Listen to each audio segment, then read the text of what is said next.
San Mateo 6.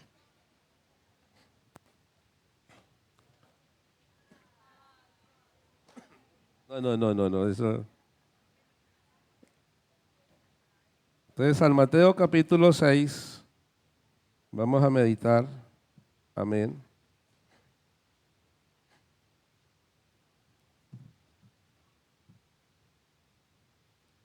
San Mateo 6, 5.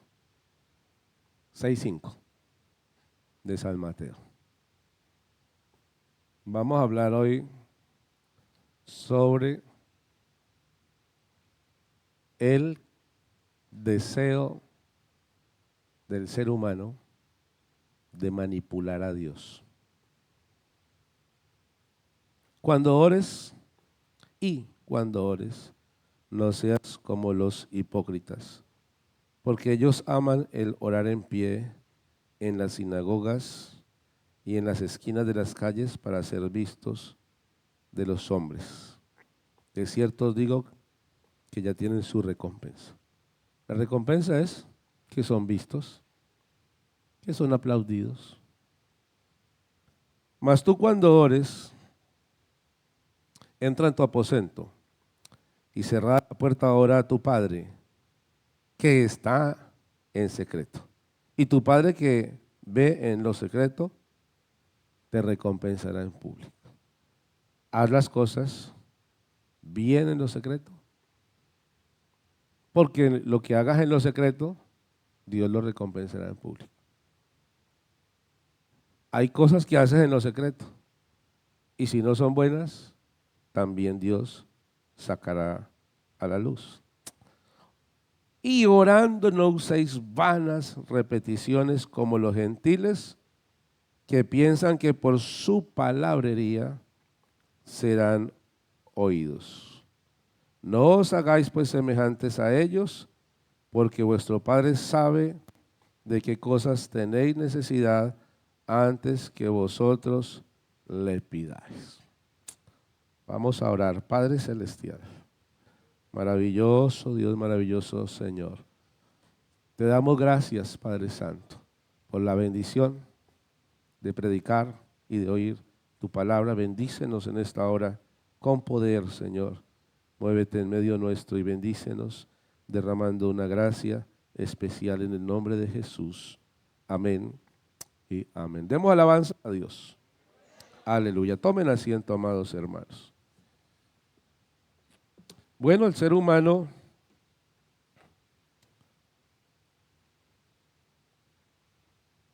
a veces, porque ese ha sido como su modelo de vida, todos en algún momento, todos, y levante la mano el que diga que no, ha manipulado a alguien alguna vez. Todos hemos manipulado a nuestros padres en algún momento. Para decir, el manipular es decir palabras o tener acciones para lograr conseguir de una persona algo que queremos, que si lo hacemos de manera directa no lo vamos a recibir. Pero a veces usando palabras o actitudes logramos convencer a esa persona y sacamos provecho.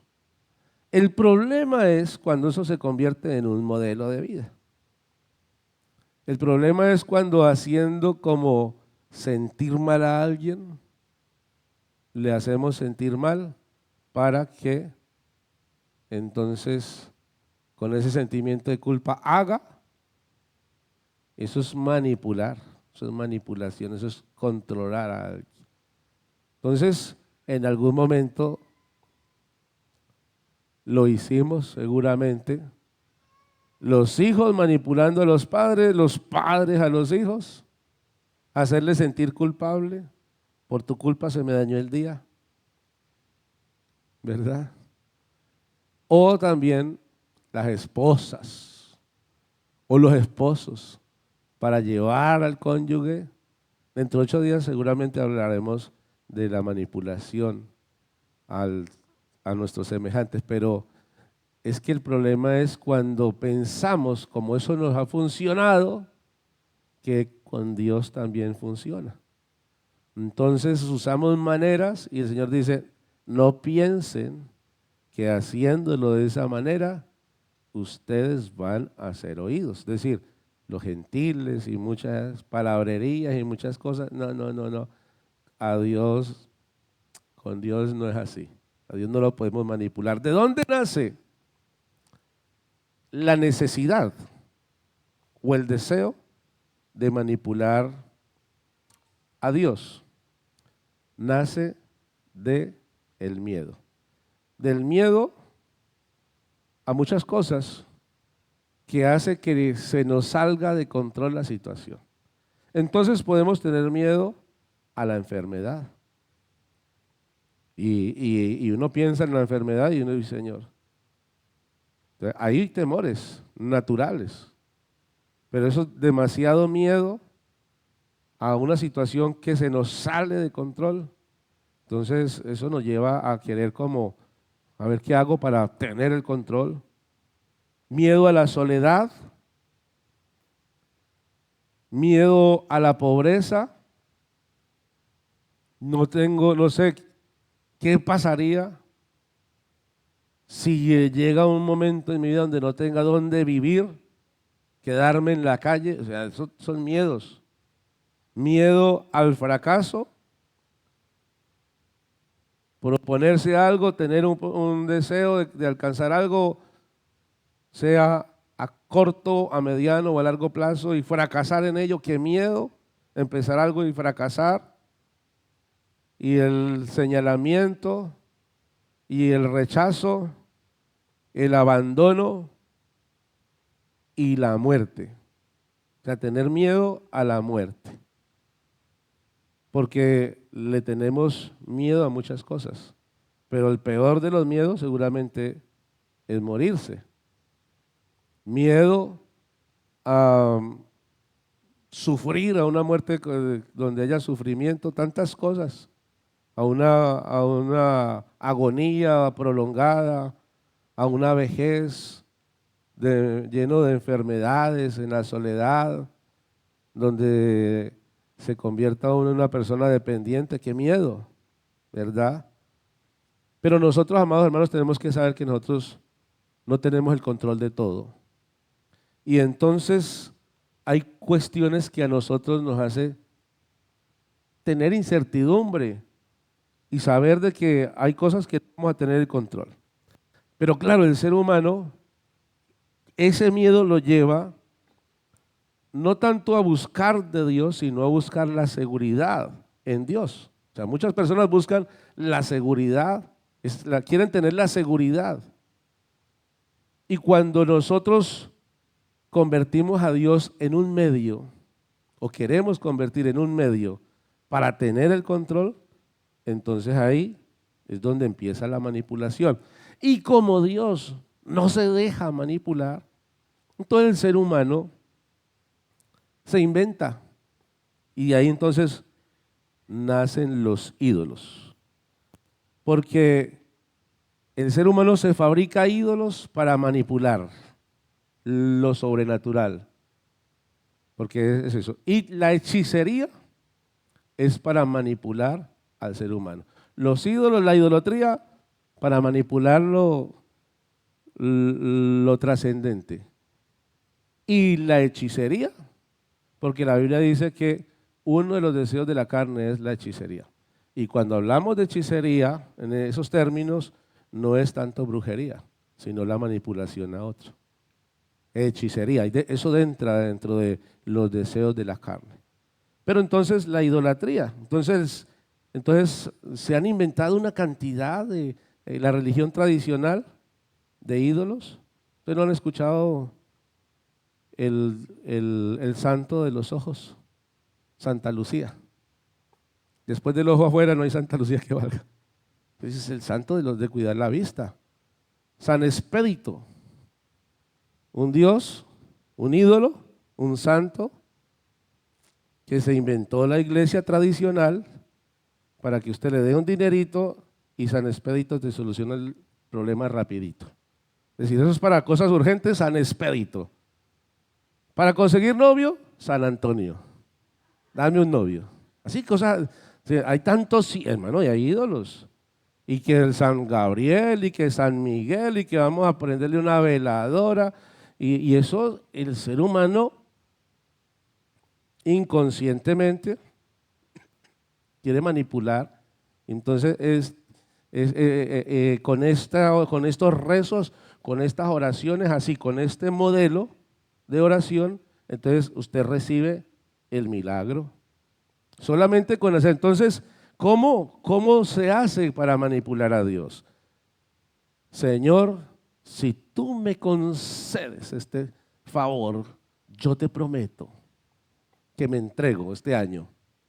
Este año, Señor, y si me sanas a mi hijo, y si haces algo y me resuelves este problema, entonces yo te prometo. Entonces está la manipulación a Dios mediante promesas, mediante rituales y sacrificios. Semana Santa, vámonos a la procesión. Yo escuché, tenía un amigo y él me decía que Dios lo salvó de un accidente. Él cuando entró al evangelio, aquí en este país, nativo, me dijo, Dios me salvó de un accidente en una moto. Y le prometí que cuando estando en el hospital, porque quedó grave, si me saca de ese hospital voy a ir a la procesión y voy a ir a cargar allá en Semana Santa, donde hacen las procesiones y se lleva en hombros.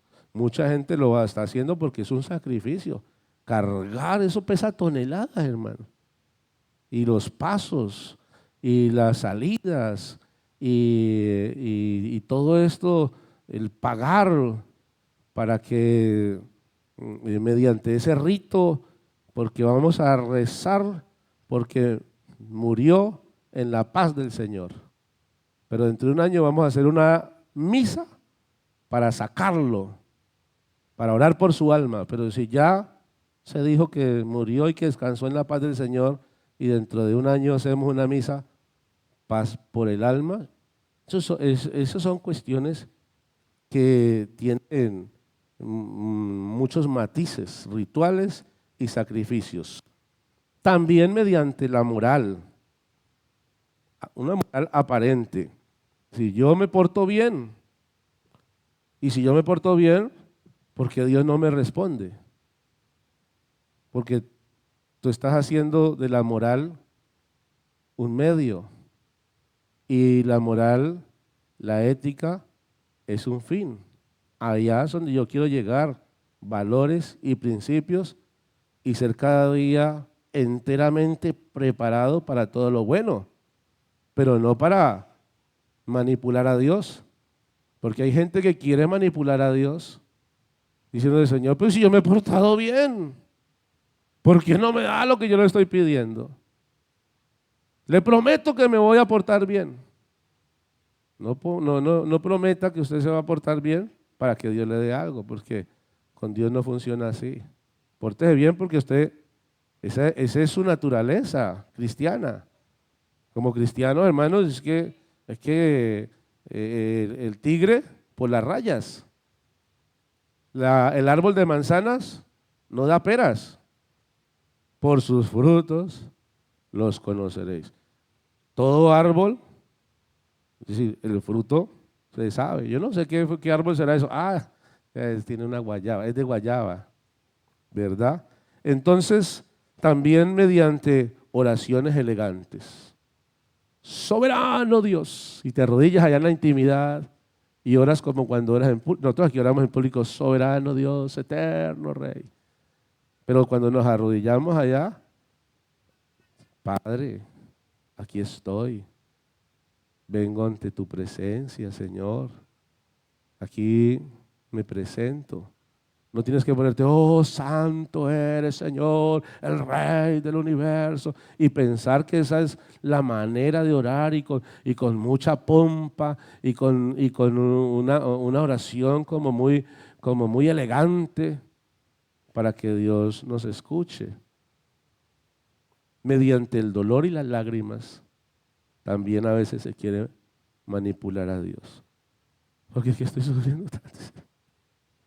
Ay, Padre amado, ay, Señor, y llore, y llore, y llore, y llore. Y hay que llorar. Cuando hace falta, llore y desahóguese. Ay, me gusta ese texto donde David lo había perdido todo. Y no solo él, sino que por su responsabilidad, y era su responsabilidad y su culpa, y todos lo culpaban. 600 hombres ahí que eran sus valientes, todos esos 600 con David perdieron todo. Sus mujeres, sus hijos, sus ganados, todo lo perdieron, le metieron candela a la aldea donde yo estaba y se le llevaron como esclavos. Y lloraron y lloraron. Dice la Biblia que David lloró hasta que les faltaron las fuerzas. Y cuando se levantaron de llorar, la gente quería apedrear a David. Este es el responsable. Vamos a coger la piedra y aquí lo lapidamos. Dice la Biblia que David lloró y ¿sabe qué dice después? Se fortaleció en Jehová su Dios. Porque hay que hacer duelo. Cuando hay que llorar, hay que llorar. Pero no es la tristeza la que convence a Dios, ni las lágrimas las que convencen a Dios. Porque si tú usas las lágrimas con tus hijos, con tu esposo, no, los puedes convencer a ellos, pero a Dios no es por lágrimas ni por lástima, a Dios es por fe. Porque sin fe es imposible agradar a Dios, porque el que se acerca a Dios es necesario que crea que le hay y que es galardonador de los que lo buscan. Satanás quiere hacernos pecar, engañándonos, para que nosotros manipulemos, creamos que podemos manipular a Dios. Entonces, luego no eres hijo de Dios. Si tú eres hijo de Dios, ¿por qué estás viviendo así? Porque el enemigo quiere que tú le digas, Señor, si yo soy tu hijo, o sea, que tú lo repliques. Satanás quiere, venga que yo, sígame a mí, que a mí no me tiene que estar rogando yo. Y recuerdo que escuchaba acerca de un hombre ateo, bueno, no ateo, satánico. Es decir, era satanista. Y en un evangelismo él decía, yo soy satánico. Y cuando yo invoco a Satanás, esos espíritus se aparecen. En cambio Dios, si yo lo invoco, él no desaparece, entonces yo sigo a Satanás, porque Satanás sí se manifiesta. Bájate de ese orgullo. Esa fue la respuesta para ese hombre. Porque tú crees que estás tratando con cualquiera, tú estás tratando con Dios.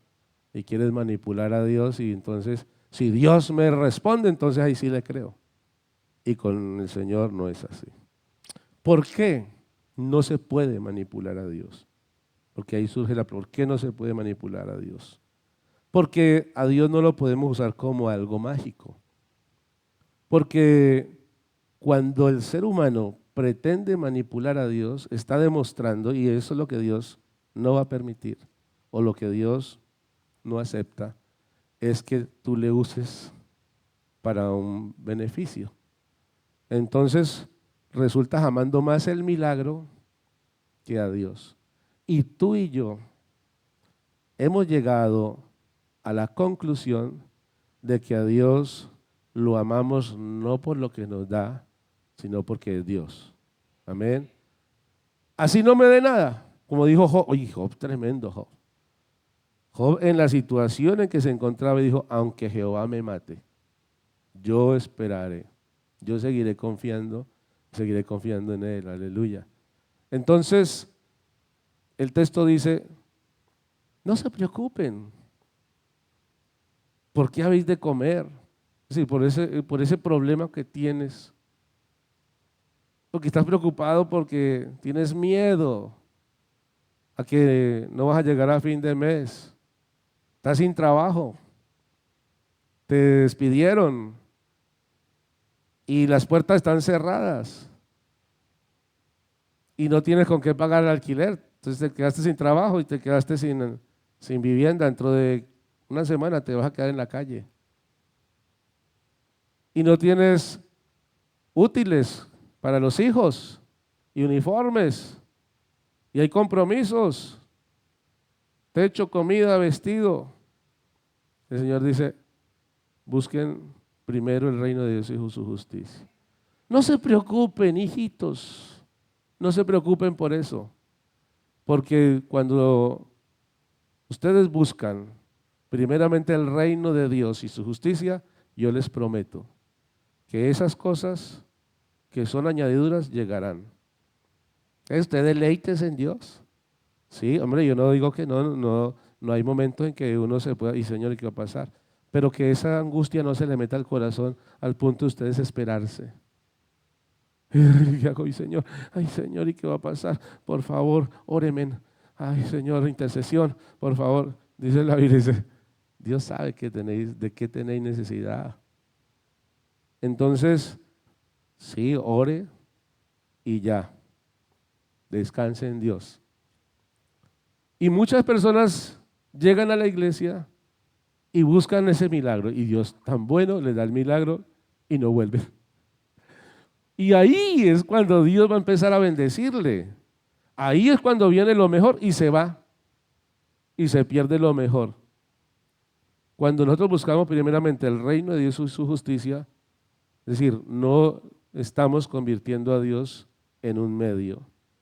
Por lo tanto, entonces Dios conoce la necesidad y lo que recibimos de parte del Señor no es porque le manipulemos, porque no podemos pensar en Dios como si Él fuera un negociador. ¿Qué me das? Y así yo te doy. No, esto no es la manera de negociar con Dios. Lógicamente hay situaciones donde Dios cambia las circunstancias. Porque claro, no es no orar, hay que orar, pero hay que descansar en Dios. Porque a veces hay circunstancias duras. Entonces, en esas circunstancias duras, uno puede orar, primero decirle, Señor, tenga usted el control. Yo le entrego el control y yo descanso. Señor, mira esta situación. Hay una enfermedad y el diagnóstico es que es irreversible. Había un rey llamado Ezequías y allá llegó el profeta y le dijo, vengo a anunciarle algo. Es un anuncio que no lo dice abiertamente, pero allí estaba implícito que era condicional. Ordena tu casa, porque te vas a morir. Estaba enfermo, él ya estaba enfermo, el rey Ezequías estaba enfermo. Y viene el profeta Isaías y le dice, ordena tu casa, porque te vas a morir. Eso te manda a decir Dios. Y el profeta sale, ya le dio, él está ya en cama y sale. Cuando él va saliendo en ese momento, el rey Ezequías se voltea hacia la pared y le ora al Señor. Señor, por favor, tenga misericordia. Yo, Señor, he hecho las cosas. Tú lo sabes, tú conoces. Y Dios conocía el corazón de Ezequías. Y él ora allí y el profeta iba saliendo, pues una buena oración de segundos. El Señor le dice, devuélvase, dígale que le voy a dar 15 años más. Y cambió el Señor la situación. Nínive, de aquí a 40 días, será destruida. Sentencia, pero condicional. Es decir, hay cosas que Dios dice y que luego cambia. Nínive de aquí a 40 días será destruida. Pero Nínive se arrepintió. Los ninivitas se arrepintieron y entonces Dios no los castigó. Entonces, ¿será que tenemos a un Dios que cambia de parecer? Ahora sí, ahora no. No. Dios obra en el tiempo, pero Dios no está sujeto al tiempo. Dios está fuera del tiempo. Dios ve las cosas con perspectiva. Entonces Dios da un anuncio, pero Dios da ese anuncio porque Dios está haciendo una obra en el corazón de la persona. Entonces, hay una situación y Dios conoce cuál será el fin, porque Él está aquí desde afuera, está observando todo. Él está en un eterno presente. Usted y yo tenemos pasado, presente y futuro. Entonces usted y yo vemos el presente, pero usted y yo no conocemos el futuro. Pero Dios conoce y Él tiene un propósito en su eternidad, ese es el propósito. Y Él conoce el final de todo. Pero Dios anuncia algo y cuando Dios lo anuncia o cuando está sucediendo algo, entonces eso va condicionado a cómo nosotros actuemos. Porque Dios quiere que usted y yo nos involucremos en la circunstancia, en la situación, a través de la oración. Hay un texto clave para sostener lo que estoy diciendo. Si mi pueblo, ¿cierto? Sobre el cual mi nombre es invocado, ¿cierto? ¿Cómo dice el texto? Si mi pueblo, sobre el cual mi nombre es invocado, se humillare, o más bien, si se humillare mi pueblo, segunda de Crónicas 7:14, si se humillare mi pueblo, sobre el cual mi nombre es invocado, y oraren, y buscaren mi rostro, y se convirtieren de sus malos caminos. Entonces, ahí Dios está haciendo algo pedagógico.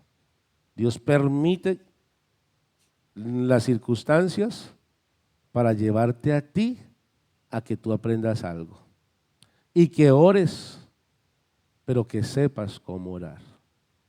Humillar en mi pueblo. O sea, Dios quiere humildad. Porque Dios lo que quiere con nosotros es desarmar la humildad. Y por eso el Señor a veces guarda silencio. Tú estás orando, orando y ¿por qué Dios guarda silencio con respecto a eso? Y no me dice nada y no hace nada. Porque lo que Dios quiere es que tú aprendas a humillarte. Si se humillare mi pueblo y orare, sobre el cual mi nombre es invocado. Este es un pueblo que no se le ha invocado el nombre pentecostal. No es que yo soy de la pentecostal. No. Esta iglesia le ha sido invocado el nombre de Jesús. Entonces la iglesia es la iglesia del nombre de Jesús. Sobre el cual mi nombre ha sido invocado.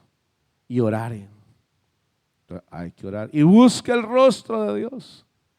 Y conviertas. Entonces ahí es donde viene lo pedagógico. Que la oración no es tanto para cambiar a Dios. Porque puedes estar pensando en cambiar a Dios. No, Dios tiene un propósito. Y es de que tú aprendas a acercarte a Él. Y Dios permite las cosas. Porque Dios está haciendo algo en ti. Entonces la oración no es para cambiar a Dios. La oración es para cambiarme a mí. La oración es para yo recibir paz. La oración es para yo sincronizarme con la voluntad de Dios y poder yo, tanto que yo estaba, porque cuando te arrodillas a orar y oras y lo haces conforme al modelo, cuando te humillas, cuando te quebrantas, cuando vienes sin pretensiones y sin manipulaciones, deje de usar la manipulación con Dios, porque no va a obtener nada. Pero usted llegue ante Dios reconociendo su señorío, su soberanía, es lo que Dios diga. Yo voy a ir a clamar a Dios, como dice la Escritura que Jesús oró. Señor, pasa de mí esta copa en Getsemaní, pero no se haga mi voluntad sino la tuya. ¿Cambió la oración de Jesús? ¿Cambió el propósito de Dios? No lo cambió, pero sí sabe qué pasó, vinieron ángeles y ahí lo fortalecieron. Entonces, en la oración hay algo especial, ahí hay algo, en lo que Dios quiere con esta universidad de la vida es que tú cada día aprendas a relacionarte con Dios y a obtener las bendiciones sin usar ese medio de la manipulación, sino que obtenga las bendiciones en la implicación, en meterse allá con Dios y decirle al Señor que le conceda, que le ayude y que tenga el control. Y entonces la Biblia nos dice que la oración es el medio elegido por Dios para realizar, para obrar, amén. Y desde dentro del tiempo hay cambios que ya estaban ordenados en la eternidad. No es presionar a Dios.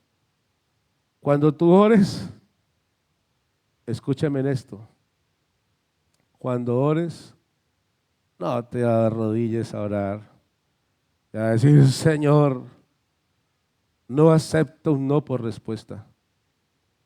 Lo escuché por ahí, en una oración pública que alguien hizo, no aquí, eso no fue aquí, por ahí en las redes está eso. Alguien que se cree profeta y profetizo que no te vas a morir. Y Señor, aquí oramos. Oiga, eso se llama soberbia. Y no aceptamos ¿Y qué le va a decir uno a Dios, Señor? Yo no acepto un Dios, un no por respuesta, no. Nosotros oramos y no sabemos si Dios va a decir que sí o va a decir que no. Y oramos y Dios Dios nos toma en serio nuestra oración, aunque Él vaya a decir que no. Pero Él no, jamás el Señor nos va a tomar a nosotros como burlarse. No, el Señor nos trata con altura. Nuestro Dios es un caballero. Encontramos a Abraham, gloria a Jesús. Encontramos a Abraham orando por Sodoma y Gomorra. Intercedió hasta donde más. Pero Dios es soberano, dijo no, con Sodoma y Gomorra no hay nada que hacer. ¿Y cuántas veces Dios dijo que iba a hacer cosas y hubieron hombres que intercedieron y Dios dijo, no, ya está? Y cuando Jesús oró, también. Entonces, la oración sí que oramos a veces por alguien que está enfermo y Dios dijo, no hay, y se murió. Entonces, ¿qué vamos a hacer nosotros? Ay, Señor, no, esto no. No, nosotros oramos como oró el leproso. El leproso se acercó al Señor y el Señor lo vio. ¿Qué quieres que te haga? Señor, si tú quieres. Ah, qué bonito, ¿no? Ese hombre sí entendió. Si tú quieres, puedes limpiar. O sea, él no dijo, Señor, si tú puedes, límpiame. Es si tú quieres. Eso, es decir, yo no tengo duda de que tú puedas. Para mí eso no es ningún problema. Para mí no hay problema de que Dios pueda sanar a alguien que esté desahuciado por los médicos. Yo no tengo problema con... El problema es pensar que Dios no puede. Pero no. Yo oro, Señor, sabiendo que tú puedes. Ahora, ya sabré, pero yo seguiré orando y ya sabré si tú quieres o no quieres. Porque tú eres soberano. Gloria al Señor. Entonces, ¿cómo hago yo? Porque el texto dice, ora a tu Padre en lo secreto, y tu Padre que te ve en lo secreto, te recompensará en público. Oiga, amados, la recompensa. La recompensa es una cosa y el regalo es otra. El regalo es algo que te lo regalan sin que tú hagas nada. Y la recompensa, con Dios la recompensa no es porque uno también me la gané. No, la recompensa es el crecimiento, la madurez, el entender la mente de Dios, el entender cómo funcionan las cosas con Dios. Entonces, es un proceso pedagógico donde Dios, con Ezequías, por ejemplo, o con los ninivitas, los llevó a ellos a analizar sus vidas. Entonces, lo que Dios quiere es que analices, porque a veces Dios guarda silencio. Entonces, con Ezequías había una sentencia, hubo un anuncio, y entonces el propósito de Dios era llevar a Ezequías a que hiciera un análisis. Los ninivitas tuvieron que analizar, y Dios quiere que tú analices constantemente, analices tu vida. Señor, si yo no estoy recibiendo, si yo estoy viviendo esta circunstancia, evidentemente el problema no eres tú. No lo culpes a Dios, sino que piensa qué es lo que hay en mi vida, qué es lo que Dios quiere de mí, porque antes no me lo había pedido. ¿Sabe por qué no te lo pidió antes? Porque no era el momento, porque no estabas preparado, porque si te lo pide en ese momento no lo hubieras entendido. Pero ahora, en todas las etapas de tu vida, Dios algo te está pidiendo. Porque Dios te va pidiendo cositas. Deja estas arandelas, eso te sobra. Esa manera de pensar, antes te lo pasaba porque no habías alcanzado la madurez. Pero cada vez tú estás aprendiendo la obediencia y te estás perfeccionando en la obediencia. Entonces, como te estás perfeccionando en la obediencia, hay cositas, pelucitas, cositas allí que afean tu vida. Y yo quiero perfeccionarte y entonces analiza. No te lo estoy dando, analiza. Y entonces uno analiza y uno dice, Señor, la verdad es que quería recibir así las cosas por arte de magia, pero me hubiera perdido el proceso de aprendizaje. Y aprendí a no improvisar con Dios, sino analizar con Él. Analizar mi hogar, mi casa, mi familia, mi trabajo, mis responsabilidades, mis dificultades, todo analizarlo con Él. Y hay cosas que Dios me ha ido enseñando, eso lo vamos a ir viendo. Nos lleva las circunstancias que Dios permite en nuestra vida, el no decirnos sí, ya, nos permite a nosotros a llegar a un punto donde hacemos una oración sincera, muy sincera. Llegar a un punto donde ya, Señor, aquí veo que no hay salida. He hecho todo lo humanamente posible. Con mi intelecto, con mis capacidades, he querido solucionar las cosas humanamente. Porque como tú no me ayudaste, pues lo hice yo. Pero llega un punto donde dice, Señor, me humillo, haz algo. Y caes allí. Y dice, Señor, yo quiero morir al yo. Que muera mi ego. ¿Y qué parte de ti tiene que morir? Porque hay algo que Dios, cuando digo que Dios te pide algo, hay cosas que Dios quiere que mueran. Tienes que morir. Esto del Evangelio es de morir todos los días. Morir al yo, al ego. Es que usted sabe quién soy yo. Es que yo soy muy importante. Es que Míreme a mí, la pinta que tengo, la posición económica, social que tengo, míreme. Entonces, eso es lo que tiene que morir, que delante de Dios no somos nada y que delante de Dios esas circunstancias nos llevan a hacer oraciones auténticas. Gloria al Señor Jesucristo. Entonces, cuando Dios guarda silencio, nosotros debemos de aprovechar ese momento para pensar.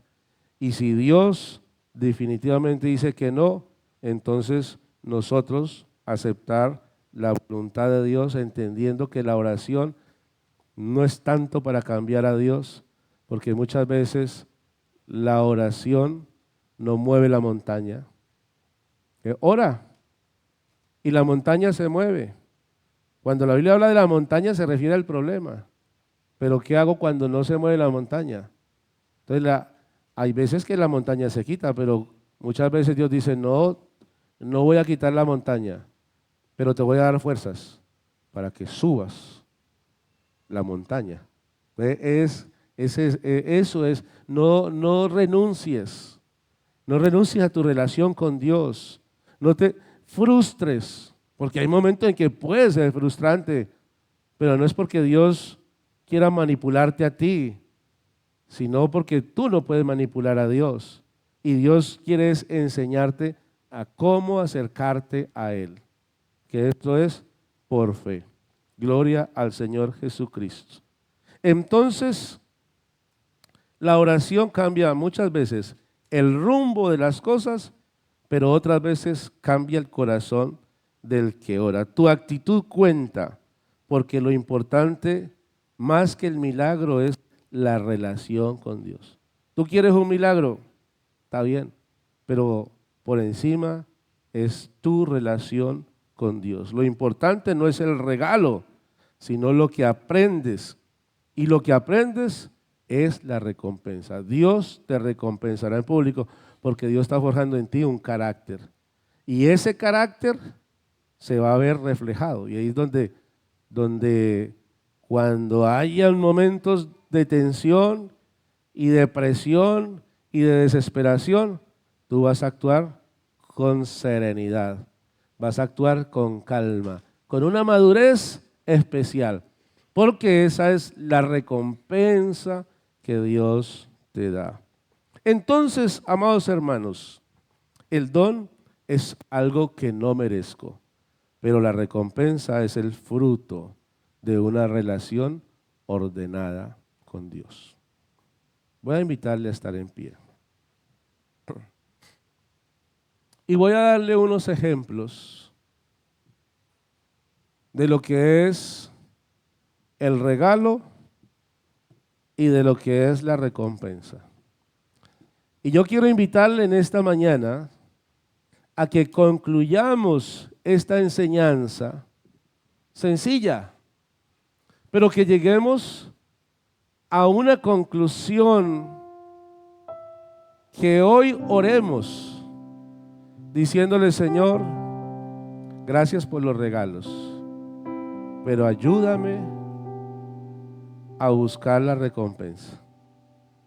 Ayúdame, Señor, a esa madurez, a ese crecimiento espiritual, a ese saber estar, a ese saber esperar, esos frutos del Espíritu, paciencia, benignidad, dominio propio, mansedumbre, templanza, fe. Oh, Señor, yo quiero, Señor, que este año, Señor, me ayudes a entender muchas cosas, Señor. Y que usted en esta hora le diga: Señor, perdóneme por haber querido manipularlo. ¿Sabe, amado hermano, que yo tuve que decirle: Señor, perdóneme? Y decirle: qué lindo, Señor, que usted no se dejó manipular de mí. Porque hay cosas sencillas a veces.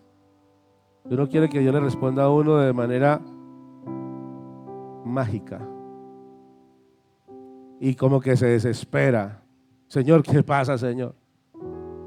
Pero después uno, al analizar, decir: uy, Señor, gracias porque aprendí cómo es contigo. Entonces, amado hermano, Cuando tú manipulas, también fácilmente te manipulan a ti. Cuando aprendes a no manipular a Dios, tampoco te vas a dejar manipular de la gente. Y vas a identificar, porque habrá gente que llegará a querer con lisonjas sacar algo de ti sin que te des cuenta. Entonces hoy decirle al Señor: Señor, perdóneme, Señor. Yo le invito a que usted analice en qué momento usted ha querido recibir algo de Dios a través de la manipulación. La sanidad es un regalo. Dios te sanó milagrosamente, pero la salud es una recompensa. Es decir, cómo tú cultivas el regalo que Dios te ha dado. Hay cosas que Dios nos regala, pero esto hay que saber de que el regalo es allí, ipso facto. Dios lo hizo de manera sobrenatural, así en un momento, sin merecerlo, pero la recompensa es algo que yo he cuidado.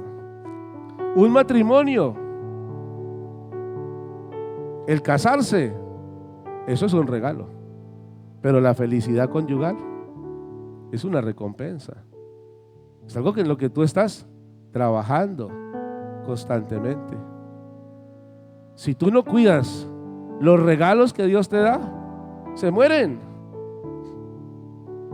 Que tengas un sueldo, eso es un regalo. Que tengas un empleo es un regalo. Pero que tú sepas ministrar y ser buen mayordomo con lo que Dios te da, eso es una recompensa. El que te dejen predicar un día, gracias, pastor, porque permitió que me pidieran que predicara, gracias, Señor. Eso es un regalo. Pero de ahí en adelante, el que Dios te use es una recompensa. El que tú prediques y toque las fibras, el corazón, y la gente sienta algo especial cuando tú prediques, porque cuando predicas tocas el corazón de la gente, eso es un regalo. Pero que la gente sienta la presencia de Dios, eso es una recompensa. Eso es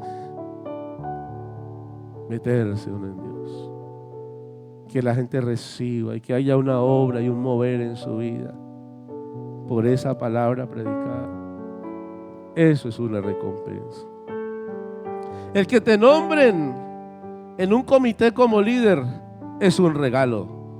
Pero el que seas buen líder, que la gente te siga, eso es una recompensa. El que seas esposo o esposa, tienes allí el rol. Pero el que seas buen esposo, trabajaste en ello, y que tu esposa te vea y que te diga: es que ese no lo cambio por ninguno, ese es el amor de mi vida. Que tu esposa a los 30 años de casada todavía diga: estamos de luna de miel. Eso es lo más lindo que hay. Que esté enamoradita, que usted la tenga aquí todavía. Pero usted también, hermana, que sea esposa, eso es un regalo, eso tiene ahí un rol. Pero que usted a su esposo, lo que me pida, mamita, eso es suyo. Y no por manipulación, es porque es que usted ha trabajado en esa relación. El que traigas a la gente a Dios es una cosa, pero el que la gente sienta la presencia de Dios, el tener un llamado, eso es un regalo. Pero el caminar con Dios, eso es una recompensa. Eso es otra cosa. Tener talentos es un regalo. Dios te dio el talento pero los frutos son una recompensa. Entonces, gracias, Señor, por los regalos. Yo no voy a rechazar: Señor, dame los regalos. Pero, Señor, ora a tu Padre en lo secreto, y tu Padre que te ve en lo secreto te recompensará en público. Métete en Dios. Métete en Dios. Trabaja en esa relación con el Señor. No le busques solamente para pedirle cosas. Búscale para hallar sabiduría. Porque el que crea que necesita sabiduría, pídala. Aleluya. Y la Biblia dice que cuando tú le pides a Dios sabiduría, Él te la da. Pero ¿sabe cómo te la da? Abundantemente y sin reproche. Toma la sabiduría. Y Dios obra y adquiere sabiduría. Entonces yo quiero que en esta mañana hagamos esa oración. Señor, en el nombre de Jesús, Señor, gracias por ayudarme a entender. Porque yo creo que hoy hemos entendido algo.